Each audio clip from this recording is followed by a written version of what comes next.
चलिए, so this is lecture 4 of organic chemistry. इसका फटाफट एक बार रिवीजन करते हैं। In this lecture we studied about the components of IUPAC naming. जो भी आईयूपैक नेमिंग होती है उसके क्या क्या कंपोनेंट है उसके बारे में हम लोगों ने इसमें पढ़ा। So components of IUPAC naming are following. सबसे पहले हम लोगों ने पढ़ा था word root, then primary prefix, secondary prefix, primary suffix and secondary suffix. Prefix और सफिक्स जैसे कि नाम है, सपोज करो कोई नाम है किसी का, मिस्टर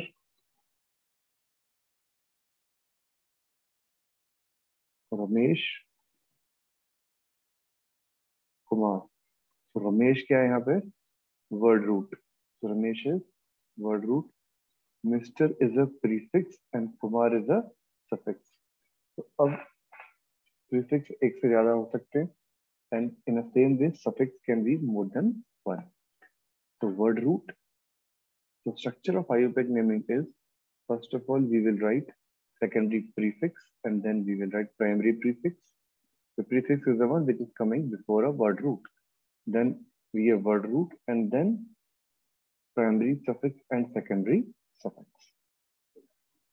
अब सबसे पहले आता है what is word root? Word root क्या होता है? So word root denotes number of carbon atom present in a longest possible continuous chain of the carbon atoms including functional group. तो वर्ड रूट में याद रखिए, वर्ड रूट का मतलब है कि लॉन्गेस्ट पॉसिबल कार्बन, जितने भी कार्बन होते हैं किसी भी कंपाउंड के अंदर, जितने भी स्ट्रेट चेन के अंदर जितने भी कार्बन मिलेंगे उसे बोलेंगे हम लोग वर्ड रूट। ठीक है, ये होती है मेरे पास वर्ड रूट। वर्ड रूट का मतलब है number of carbon atom. Simple इतना याद रखिए। फॉर एग्जाम्पल, अगर एक ही कार्बन है तो हमारे पास क्या होगा word root? Myth.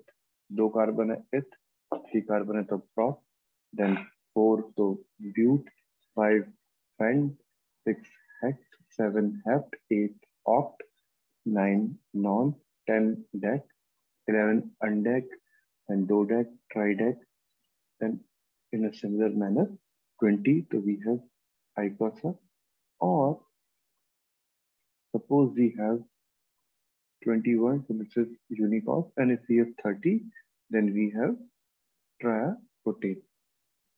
Okay, and this is tri ACO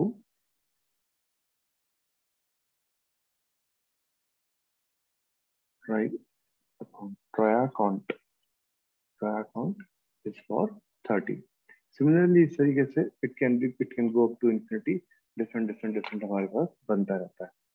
okay, फिलहाल अभी आप लोग इतने पढ़िए, बाकी हम लोग इसको बाद में देखेंगे। यहाँ तक क्लियर हो गया? तो वर्ड रूट का मतलब it denotes number of carbon atom present in straight chain. Then इसके बाद आता है हमारे पास प्राइमरी सफिक्स।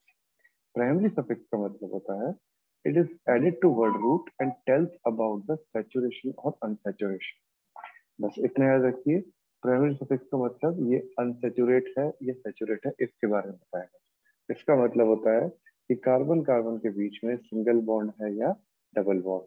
अगर कार्बन कार्बन के बीच में सिंगल बॉन्ड है सिर्फ, उसका मतलब है कि वो सैचुरेटेड है, और अगर उसके बीच में डबल बॉन्ड है तो उसे मतलब है कि वो अनसेचुरेटेड है।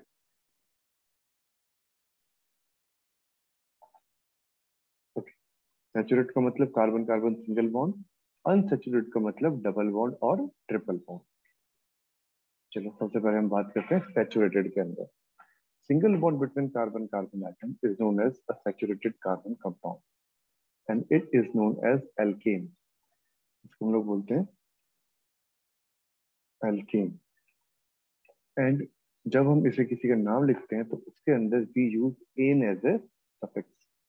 We use ane as suffix. ये लास्ट में एन है, इसको हम लोग सफिक्स का यूज में यूज करते हैं। तो ये जो एल पार्ट आता है ये हमारे पास कोई भी कार्बन नंबर ऑफ कार्बन के बारे में बता देगा। एल्केन, एल्केन का मतलब एल क्या हो जाएगा? Word root, that is number of carbon, और एन क्या है? Suffix, single bond. General formula for alkane is CnH2n+2. This is the general formula for alkane where n can be equal to from 1 to infinity. n का मतलब होता है number of carbon atom, where n is equal to 1 to infinity, and n is equal to number of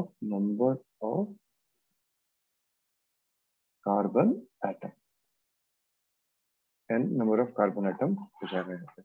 अब n की value 1 2 3 4 5 6 7 8 आप डालते जाइए और आपको एक पूरी की पूरी एक सीरीज मिल जाएगी कुछ इस तरीके से। n is equal to 1 C1H2 1 plus 2 CH4 then C2H6 then C3H8 C4H10 C5H12 इस तरीके से आपको पूरी की पूरी एक सीरीज मिलती गई। ये जो हमने फॉर्मूला लिखा है इस फॉर्मूले को हम लोग बोल देते हैं कंडेंस्ड फॉर्मूला। एक छोटा फॉर्मूला हो गया, ठीक है। अब इसी छोटे फॉर्मूले को हमने एक्सपेंड कर दिया तो इसे बोल दिया हमने expanded formula. For example C2H6 का मतलब है CH3। अब कोई भी कार्बन का कंपाउंड लिखने के लिए हमें कार्बन की 4 वैलेंसी पूरी करनी होती है, ठीक है। अब जैसे ये देखिए इसके अंदर कार्बन की एक वैलेंसी इस कार्बन ने पूरी करी तो 1 वैलेंसी। अब CH3 एक कार्बन के साथ 3 हाइड्रोजन अटैच है और चौथा बॉन्ड किसके साथ बना है, इस दूसरे कार्बन के साथ। Valency finished. ये कार्बन देखिए इस कार्बन में क्या है 3 हाइड्रोजन के साथ बनी है और एक इसके साथ बन गई तो ये फिर क्या हो गया CH3 आ गया। CH3 ethane, that is ethane.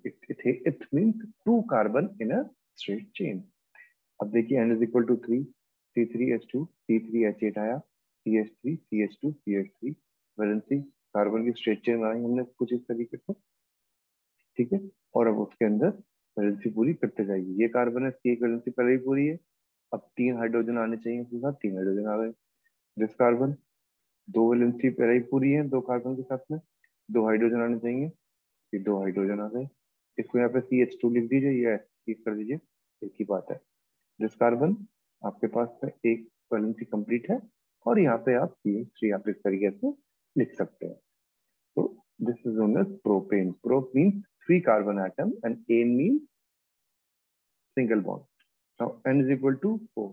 Now C4H2 4, that is C4H10 CH3 CH2 butane, and in a similar manner if you add n is equal to 5 you will have C5H12।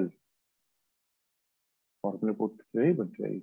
अब एक चीज ध्यान से देखिए C4 C2H6 इन दोनों के बीच में क्या डिफरेंस है, CH2 का डिफरेंस। CH3 यानी C2H6 और C3H8 के बीच में डिफरेंस कितने का है, CH2 का। C3H8 और C4H10 के बीच में डिफरेंस कितना है, अगेन CH2 का। तो अब जैसे जैसे हम लोग आगे आगे बढ़ते जाएंगे इन सब में जो डिफरेंस है मेरे पास वो किसका आता जा रहा है, CH2 का डिफरेंस आता जा रहा है। तो ये जो CH2 का डिफरेंस मेरे पास आता जा रहा है इस चीज को बोलते हैं हम लोग homologous series. So homologous series is a series which is represented by the homologous series of alkane is a series which is represented by the general formula CnH2n plus 2. Okay, and in this case, the difference between the two successive carbon is CH2. The successive member of homologous series is differ by CH2, that is 14 AMU. That is equal to 14 AMU. ठीक है, इसे बोलते हैं हम लोग homologous series. ये बन गई एल्केन की होमोलोगस सीरीज। अब आते हैं एल्कीन के बारे में पढ़ते हैं फटाफट। एल्कीन इसमें क्या है, कार्बन कार्बन के बीच में डबल बॉन्ड है, there is a double bond between 2 carbon atom, C double bond C। ene is used as a primary suffix in this case, ene is used। General formula is CnH2n। याद रखिए general formula is CnH2n, where n can be equal to 2 3 4 5 6 7 8 and up to infinity। n is equal to 1 does not exist। ये बात याद रखना, n is equal to 1 exist ही नहीं करता। कैसे नहीं करता और क्यों नहीं करता आप देखते हैं फटाफट। चलिए हम लोग सबसे पहले n is equal to 1 इसके अंदर डाल देते हैं। तो C1H2 into 1 C2H2 हुआ, अब CH2 बन गया। अब CH2 में देखिए कार्बन की वैलेंसी कंप्लीट हुई क्या? वी नो दैट कार्बन की valency 4 should be there, should be 4, but यहाँ पे कार्बन की वैलेंसी तो 2 ही पूरी हुई है, so this CH2 is not exist. So valency of carbon is not satisfied, so this compound is not going to exist in nature. So CH2 cannot exist alone, ये नहीं होता. Now we put N is equal to 2. Now C2H4 is there. Now C2H4, now C and C between two carbons, just add double bond like this. Now this carbon is having two bonds already finished, already completed with carbon. Now we can add two more hydrogen. हमने दो और hydrogen यहाँ पे add कर दिया. In a similar manner, हमने यहाँ पे दो हाइड्रोजन और ऐड कर दिए. So we can add two more hydrogens in that, and this compound contains two hydrogen, two carbon. So therefore, the word "ith" is used. Ith, and this carbon is having double bond between them, so we use "ene." So this whole compound is known as ethene. Now putting N is equal to 3, we are getting propene. N is equal to 4, we are getting butene, and for N is equal to 5, we are getting pentene. Now, whenever there is a N is equal to 3, 4, and 5, you have to put only one double bond between any two carbon atoms. Suppose in this case, I put C, double bond, C, then single bond, C. Only in one case you have to, this double bond can be there at this place also. Now again, hydrogen को लेते हुए valency पूरी कर दीजिए फटाफट. ये carbon already दो पूरी है, दो यहाँ पे आ गया हाइड्रोजन. दिस कार्बन को देखिए, दो फर्स्ट कार्बन के साथ कंप्लीट है, first, second and third carbon. Now if you see second carbon, two valencies are finished by first one, एक 3 के साथ बन गया, तो दो और एक 3, तो 3 carbon are already done, 3 valencies are already done, and then one hydrogen is there. Now in this carbon only one valency is finished, so we have to add 3 hydrogen. Then prop means word root, and ene is your primary suffix. Okay. Now N is equal to 4, it will give you butene, and N is equal to 5, it will give you pentene. Now again, इन दोनों के बीच में आप देखोगे, you will find CH2 difference. Again you will find CH2 difference, and again you will find CH2 difference. And in this case also you will find CH2 difference. So now this difference is of homologous series of alkene. The same we have homologous series of alkene too. Next आता है alkyne. Alkyne is CnH2n minus 2. That is the general formula. And in this we use YNE as a suffix. And again, in this case, this N can be equal to from 2, 3, 4, 5, 6 up to infinity, and N is equal to 1 is not possible. We can easily check. Now put CnH2n minus 2 formula. If you put CnH2n formula, C1 and H will become 0. So it means only carbon. Carbon is not a it's not an organic compound. Means it's not a hydrocarbon.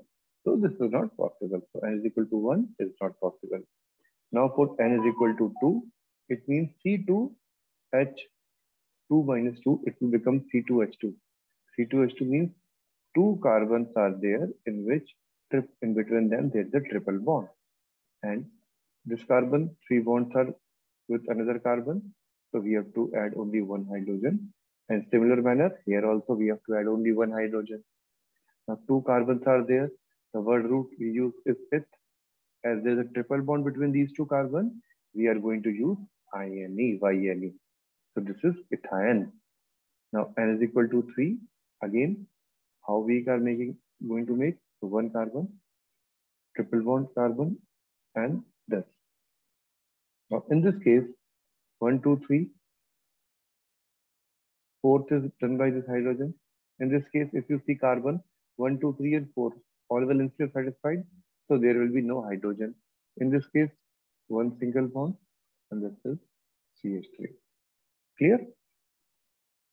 So this is known as propyne. Prop means 3 carbon, and yne means YNE means triple bond. Now N is equal to 4, C4H8 minus 2, that is C4H6. Again, in between any two carbon, there is a triple bond, and the other carbon will have single bond between them. Okay. So this is C4H6. Now 4 carbon is there. For 4, we have a word root is but, and triple bond is there, so it means iron. So the word will become, so the compound will become butane. And similarly, if N is equal to 4, then it will become pentyne. That is, between any two carbons, there is a triple bond. The rest carbon will have single bond. This is known as pentyne. Now, if you see again these,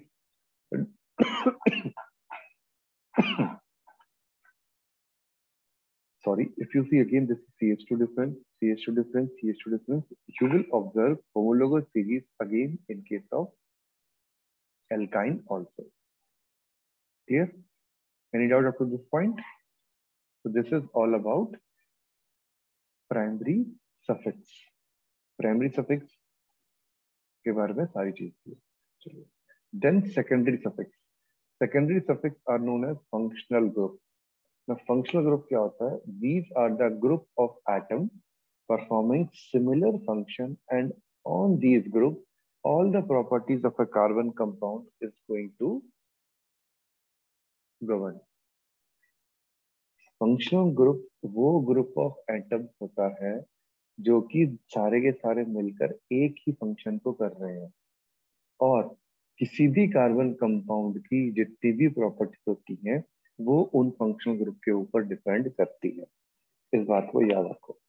उसे बोलते हैं हम लोग क्या? Functional group. Fine. और functional group को बताने वाला कौन है? Secondary suffix. फॉर एग्जाम्पल चलिए अभी पढ़ते हैं फटाफट कौन कौन से फंक्शनल ग्रुप के name. Alcohol, aldehyde, ketone, carboxylic acid, acid amide, amines, बहुत सारे फंक्शनल ग्रुप होते हैं. ठीक है. अब इनके साथ में क्या होता है, हम लोग इनको आगे भी पढ़ेंगे. तो जैसे आपको एग्जाम्पल दिए हैं, इनकी हमें एक तो जनरल फॉर्मूला याद करना है जब हम इसको फॉर्मूले के रूप में लिखेंगे, और दूसरा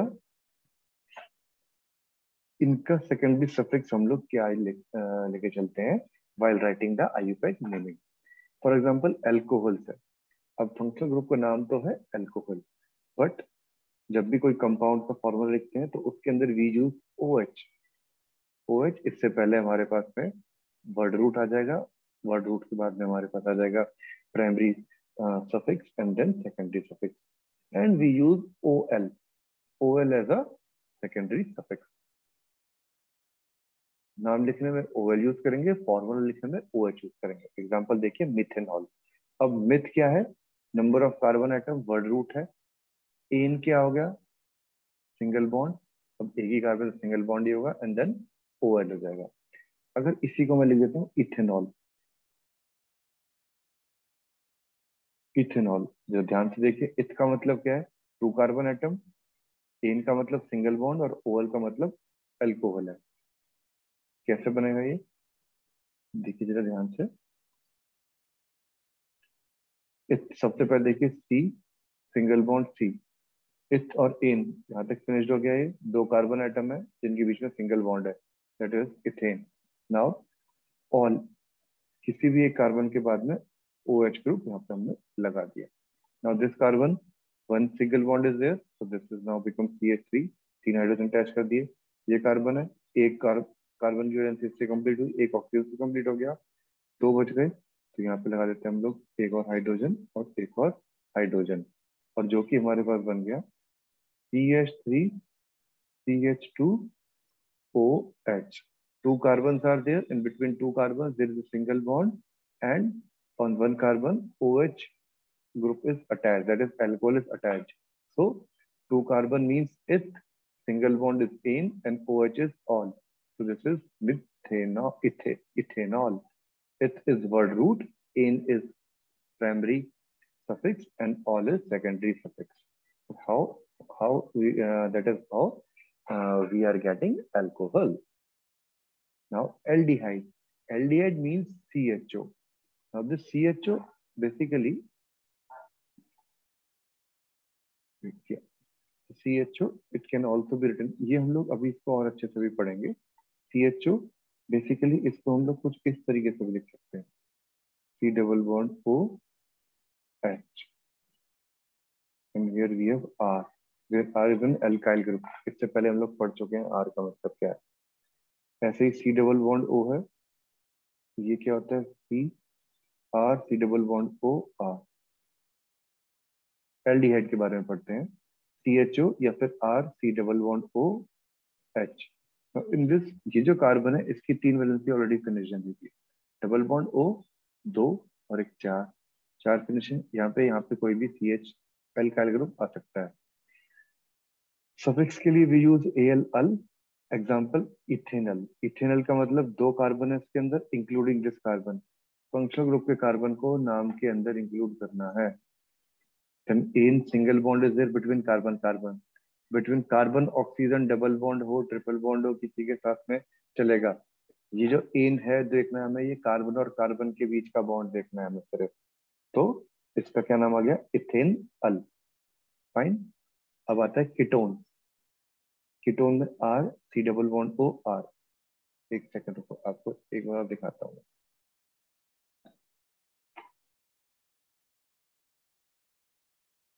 ethanal, C word is ETHANAL, ethanal. इसका मतलब between 2 carbon atom, 2 carbon atom लगा दी मैंने, ठीक है। एन मतलब सिंगल बॉन्ड इन दोनों के बीच में, एंड अल मतलब this group. Okay, now this carbon 1 2 3 and 4 all are finished, valency is finished है इसकी। ये कार्बन है, यहाँ पे लगा दिया 3, ये क्या बन गया इथेनल। अगर इसकी जगह पे प्रोपेन होता, प्रोपेनल 1 2 3 कार्बन, थर्ड कार्बन क्या होगा मेरे पास, ये होगा। वैलेंसी पूरी है इसकी, एक और एक 2, 2 की जरूरत थी, 2 हाइड्रोजन आ गया, यहाँ 3 आ जाएगा। तो CH3 प्रोपेन। प्रोप का मतलब 3 carbon, 1 2 and 3 carbon. Ane means between these 3 carbon there is a single bond, and Al means this CHO group. Clear? तो इस तरीके से ये नाम बन गया। चलिए, सेम हमारे पास कीटोन आता है। कीटोन में C डबल बॉन्ड O है, secondary suffix is ONE one. Example is ethanone. Carboxylic acid C double bond OH, इन दोनों को मिक्स कर दिए, C डबल बॉन्ड OH आ गया। Secondary suffix is oic acid. Example is ethanoic acid. Acid amides हैं, C double bond ONH2। इसको हम लोग कुछ इस तरीके से भी लिख सकते हैं, इनको भी RC double bond OOH, and this can also be written as RC double bond ONH2।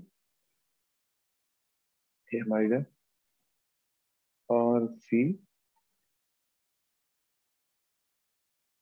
NH2, this is amine। Amide in which we have RC double bond ONH2 with propanamide. In amine we have only simply NH2, this is known as amine। तो amide और amine के अंदर थोड़ा सा difference को याद रखिएगा। Amide के अंदर क्या होता है, एसिड एमाइड के अंदर C डबल बॉन्ड ONH2 आता है, और इसके अंदर सिंपली NH2 आएगा। ठीक है, क्लियर? कोई डाउट इसके अंदर?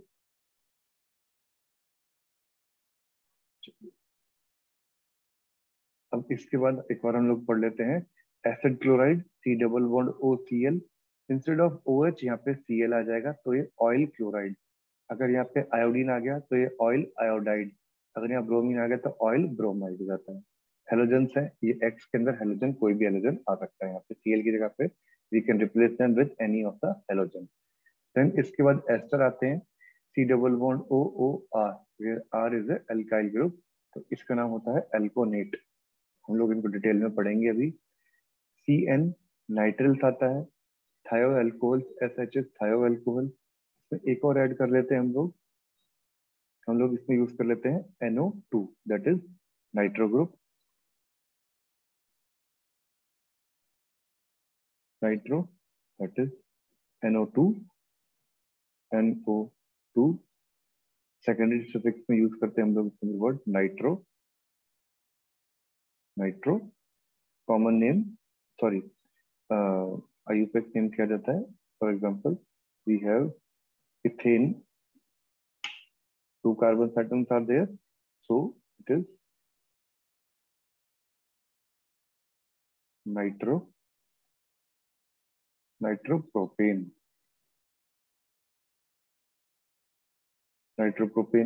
तो डिफरेंट इस तरीके से हमारे पास ग्रुप होते हैं, कई सारे ग्रुप हैं। एल्काइल नाइट्राइट होता है, दुनिया भर के ग्रुप बनते हैं हमारे पास। तो इन सब ग्रुप के बारे में हम धीरे धीरे आप इसमें आगे पढ़ेंगे। जैसे साइनाइड बताया हमने, CN नाइट्रल्स आते हैं, नाइट्रल में NCB आइसोनाइट्रल्स भी हो सकता है। तो डिफरेंट ग्रुप होते हैं नाइट्रल से CN। अब इसी में CN की बजाय अगर NC हो जाता है तो उसे हम आइसोनाइट्रल्स बोलते हैं। तो ये सब ग्रुप के बारे में हम लोग बाद में आगे पढ़ेंगे। बस याद क्या रखना है हमें इनका फंक्शन, ये हमारा फॉर्मूले के अंदर यूज होगा। देन उस फॉर्मूले के लिए, उस C डबल बॉन्ड OCl के लिए क्या वर्ड यूज करते हैं हम लोग, दैट इज ऑयल क्लोराइड। हमें ये चीजें याद रखनी है। Then fourth and the last component of a IUPAC naming is primary prefix. जो प्राइमरी प्रीफिक्स है ये हमें डिफरेंशिएट करता है साइक्लिक और स्ट्रेट चेन कंपाउंड के अंदर। Means whether the compound is cyclo और नॉट, ये क्लोज स्ट्रक्चर है इस कंपाउंड का या नहीं है, इसके बारे में पता करता है। एग्जांपल, ये कंपाउंड देखिए, इसमें first and the last carbon are joint together, तो this is known as cyclo compound. यहाँ पे देखिए इसमें फर्स्ट और लास्ट कार्बन जुड़े हुए हैं, तो ये क्या है, साइक्लो कंपाउंड है। तो this is cyclohexane and this one is cyclopropane.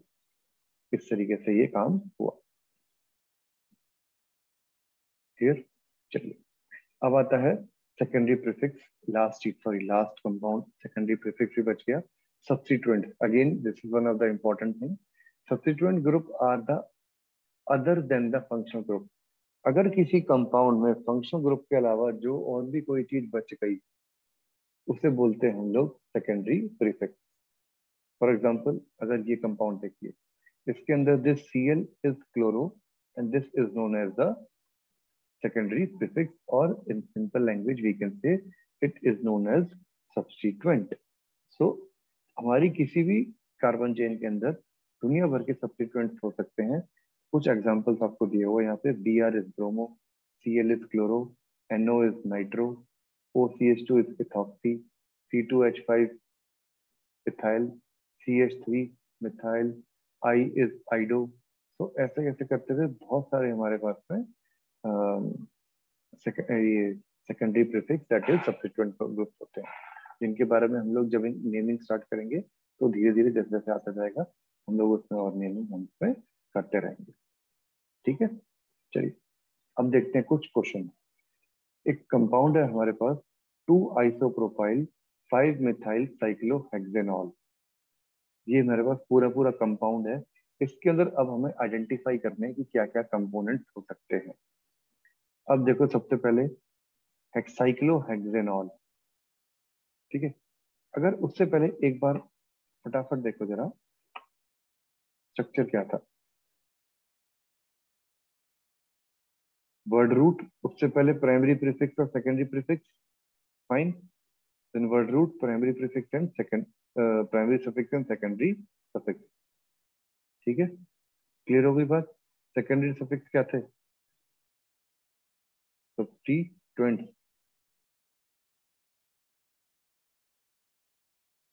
This is cyclo वाला part, whether it is cyclic और नॉट। जरूरी नहीं है कि प्राइमरी प्रीफिक्स हो भी हो।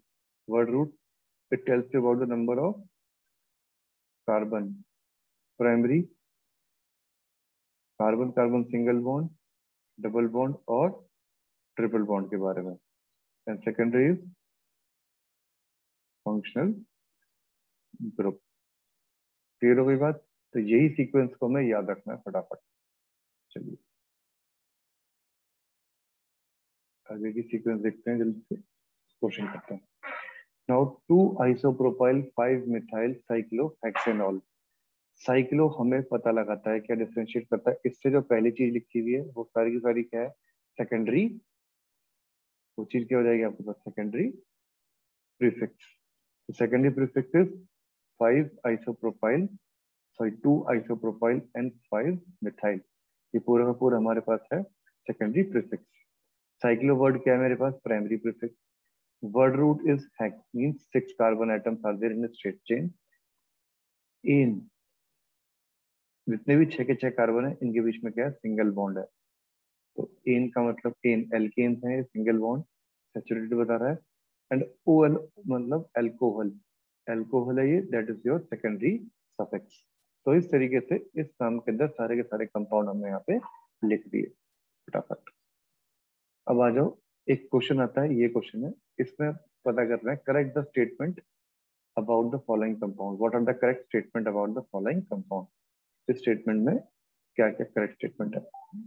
सबसे पहले कहता है word root is but, 4 carbon का वर्ड रूट है इसके अंदर। Secondary suffix is cyclo, suffix secondary suffix cyclo तो हो ही नहीं सकता, साइक्लो तो क्या है, प्राइमरी सफिक्स में यूज होता है। तो डी ऑप्शन हमारे पास करेक्ट आ जाता है। तो primary suffix is cyclo and primary suffix is all, all suffix नहीं होता, ये सेकेंडरी, सॉरी सफिक्स ही तो होता है ये, बट ये प्राइमरी नहीं होगा, ये क्या होगा, सेकेंडरी होगा। यहाँ पे प्राइमरी सफिक्स सिंगल बॉन्ड है सबका, तो primary suffix should be ane. तो ऑप्शन डी क्या है, primary prefix is cyclo, yes, क्योंकि ये क्लोज कंपाउंड है तो यहाँ पे प्राइमरी प्रीफिक्स साइक्लो बनेगा।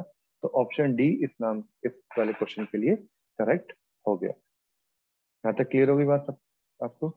तो ये था हमारा सारा का सारा एक रिवीजन पार्ट, ठीक है। अब एक छोटी सी चीज अभी हम इसको फटाफट एक बार और करते हैं, देन उसके बाद में आज का हम एक लेक्चर फिनिश। ये मैंने दोबारा इसलिए बताया आपको पूरा का पूरा, क्योंकि ये इंपॉर्टेंट है, अगर ये भूल गए तो सारा का सारा समझो गड़बड़ हो गया। ये चीज बिल्कुल ध्यान से करनी है, इसके नोट्स आपको अच्छे से बनाने पड़ेंगे, अगर नोट्स नहीं बनाए तो सब फिनिश्ड, गड़बड़। अब हम करते हैं सबसे पहले selection of chain IUPAC nomenclature के लिए। तो आईयूपैक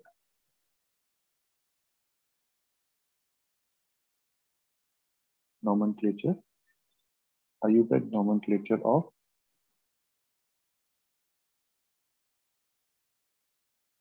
branched और कॉम्प्लेक्स।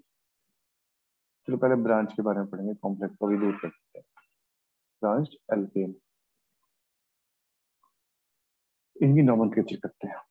सबसे पहले काम आता है selection of longest chain of carbon, chain of carbon atom. सबसे पहले लॉन्गेस्ट चेन को देखना है हमें कार्बन एटम। दूसरा काम क्या करना है, count the number of carbon atom in the chain and name according to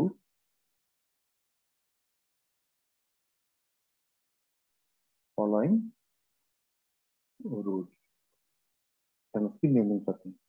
तो सबसे पहले हम लोग देखते हैं लॉन्गेस्ट चेन किस तरीके से होता है। सपोज करो आपके पास एक ये कंपाउंड है, इसके अंदर यही एक लॉन्गेस्ट चेन बनती है, ये स्ट्रेट चेन है। नंबर ऑफ कार्बन कितने, 1 2 एंड 3। प्रॉप, हर एक कार्बन के बीच में सिंगल बॉन्ड है, तो प्रोपेन हो गया, फाइन। अब एक और कंपाउंड देखते हैं, CH3 CH2 CH3 CH। Now 1 2, इधर से काउंट करते हैं 1 2। सेकेंड कार्बन पे क्या है, CH3 है, ये CH3 क्या हो जाएगा, सब्स्टिट्यूएंट हो जाएगा, फाइन। तो सब्स्टिट्यूएंट हो जाएगा। लॉन्गेस्ट चेन क्या है, अभी हम सिर्फ लॉन्गेस्ट चेन देख रहे हैं, this will going to be your longest chain and longest chain is of 3 carbon. तो अगेन इसमें वर्ड रूट क्या हो जाएगा, prop, prop will be the word root and all is having single bond between them, so an will be your primary suffix, fine, clear। चलिए एक और देखते हैं फटाफट।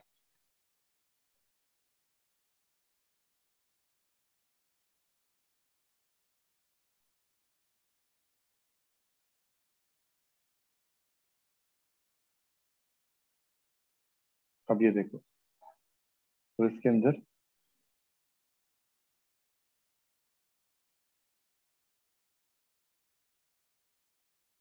ये carbon chain is straight chain, 1 2 1 2 3 4 5 6 7, ये 7 कार्बन की एक चेन बन गई स्ट्रेट। ठीक है, 7 कार्बन के लिए वर्ड रूट क्या यूज करता हूं मैं, हेप्ट प्लस एन, सबके बीच में सिंगल बॉन्ड है तो एन आ गया। एन का मतलब प्राइमरी सफिक्स, और ये क्या हो गया, हेप्ट मेरे पास वर्ड रूट आ गई। ठीक है, क्लियर हुई बात। तो इस तरीके से हमने इसकी चेन को फाइंड आउट करा, लॉन्गेस्ट चेन को हमने फाइंड आउट करा। कोई डाउट आया इसके अंदर अब तक, ये बताओ, लॉन्गेस्ट चेन फाइंड आउट हो रही है। अब थोड़ा सा पंगा क्या है लॉन्गेस्ट चेन फाइंड आउट करने में,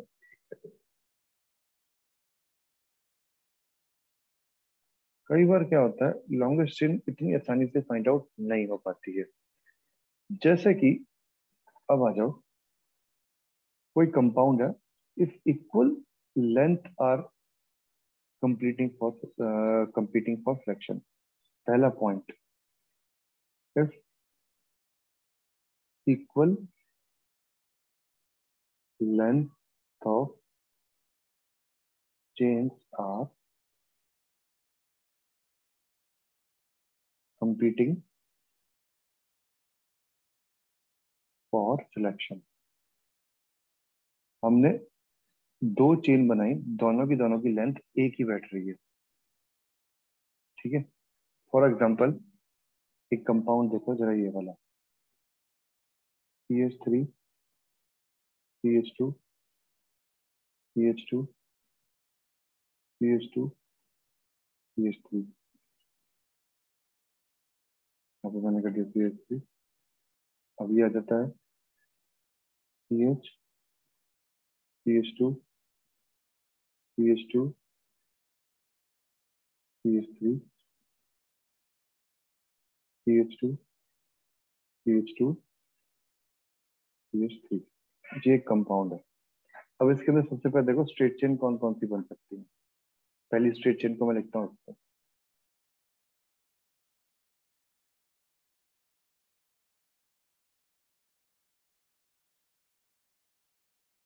ये है 1 2 3 1 2 3 4 5 6 7, 7 कार्बन की एक स्ट्रेट चेन बन गई ब्लैक से। ठीक है, अब देखते हैं एक स्ट्रेट चेन, इसको ग्रीन से कर देते हैं। 1 2 3 4 5 6 7, ये देखो जरा, ये वाली है, ये भी 7 कार्बन की बन रही है। 1 2 3 4 5 6 7, दो चेन आ गई, दोनों में number of carbon atom same है। अब तक किसको मानोगे, सिलेक्शन हो गया, क्वेश्चन बन गया ये, that two equal length of chain are competing for selection. अब इनमें से ये चेन मानेंगे या ये चेन माने, फाइन। और देख लेते हैं, 1 2 3 4 5 6 7। अब जरा एक ये देखो जरा,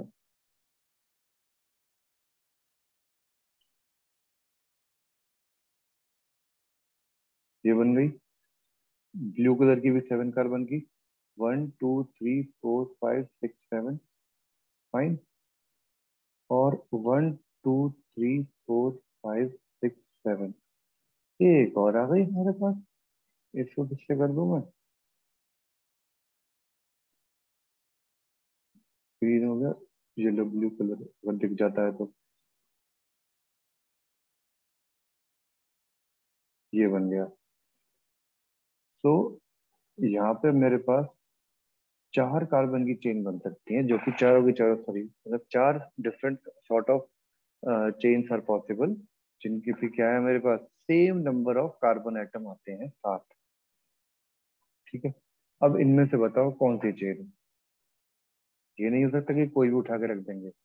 इसका सिलेक्शन का तरीका क्या होता है, सबसे पहले याद रखो इसमें हमेशा, इसमें क्या करना है, If two equal length of chains are competing for selection, then select when selected chain should have more number of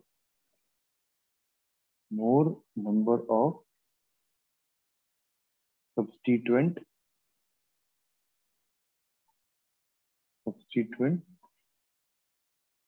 जो सिलेक्ट चेन कर रहे हैं उसके पास ज्यादा से ज्यादा नंबर ऑफ सब्स्टिट्यूएंट होने चाहिए। ठीक है, और क्या बोल सकते हैं इस बात को और ठीक से बोलने के लिए, मतलब उसमें maximum number of side chain हो, उसके पास maximum number of side chain हो या लीस्ट ब्रांच चेन हो। ठीक है, have least number of branched side chain. Okay, दो ही चीज हो सकती है, लीस्ट वाली तो सिलेक्ट करेंगे नहीं, ठीक है, वो वाली सिलेक्ट करेंगे जिसमें अंदर क्या होगा, हमारे पास में सबसे ज्यादा मैक्सिमम साइड चेन बनेगी। तो जब भी कभी दो या दो से ज्यादा इक्वल लेंथ की कार्बन चेन बनती हैं, जिस चेन में सबसे ज्यादा नंबर ऑफ साइड चेन होंगी हम उसको सिलेक्ट कर लेंगे। तो इसके अंदर ये हमारे पास चार होती, इसके अंदर सबसे ज्यादा साइड चेन किसमें आती है? अगर आप ये वाली कंपाउंड देखेंगे, ये ग्रीन वाला, इसके अंदर सबसे ज्यादा साइड चेन आ जाएंगी, ये हो जाएगा सिलेक्ट। क्लियर विदाउट इसमें? तो हमेशा याद रखना है कि number of side chain should be maximum. चलिए एक और एक इजी सा कंपाउंड आपको दिखाते हैं। अंदर ये कंपाउंड हमारे पास CH3 CH2 CH CH2 CH3, हमारे पास जितना है CH CH3 और ये हो गया CH3। तो पहला कंपाउंड है, दूसरा कंपाउंड है CH3 CH2 CH CH2 CH3 CH CH3 and then CH3। ये सेम कंपाउंड दोनों के दोनों। तो इसमें स्ट्रेट चेन देखिए फटाफट क्या हो सकती है। ये हो गई 1 2 3 4 5 कार्बन, और दूसरी क्या है 1 2 3 4 5 की,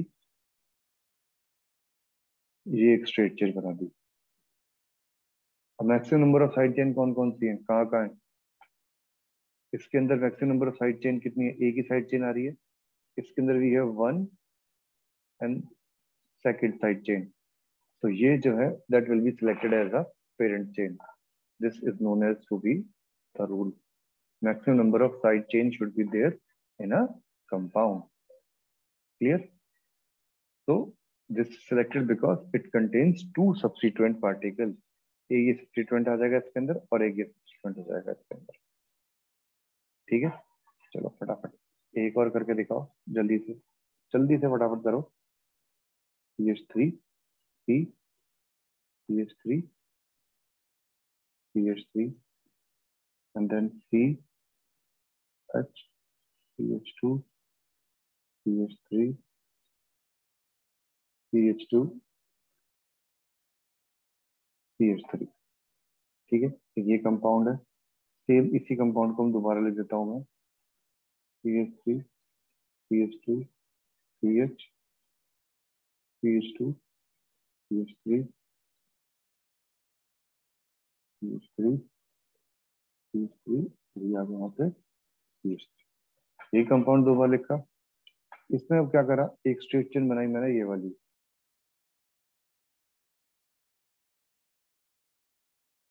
एक दो तीन, थ्री सब्स्टिट्यूएंट्स हैं यहाँ पे, और एक स्ट्रेट चेन बना दी मैंने, ये वाली। 1 2 3 4 5 कार्बन, 1 2 3 4 5 कार्बन। यहाँ पे सब्स्टिट्यूएंट है सिर्फ एक। ये पूरा का पूरा बड़ा, तो ये क्या हो जाएगा, सिलेक्ट नहीं होगा. This straight chain will be selected because it contains 3 substituent particles and this is going to have only 1 substituent particle. तो इस तरीके से you have to differentiate कि कौन सी चीज कहाँ पे होगी. ठीक है, तो अभी हमने क्या करा आज, सिलेक्शन ऑफ पेरेंट चेन हमने करा सिलेक्ट. अब इसी तरीके से होमवर्क के लिए 2 क्वेश्चन आपको मैं देता हूँ. ये 2 क्वेश्चन देखिए फटाफट.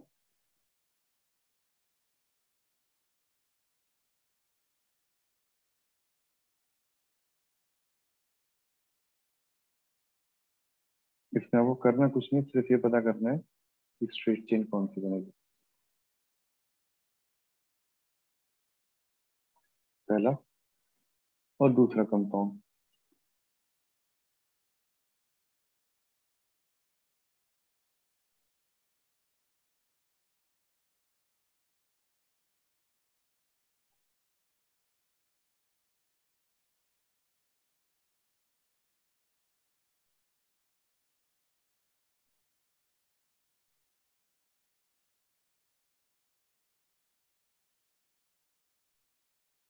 ठीक है, इन 2 कंपाउंड्स में फाइंड आउट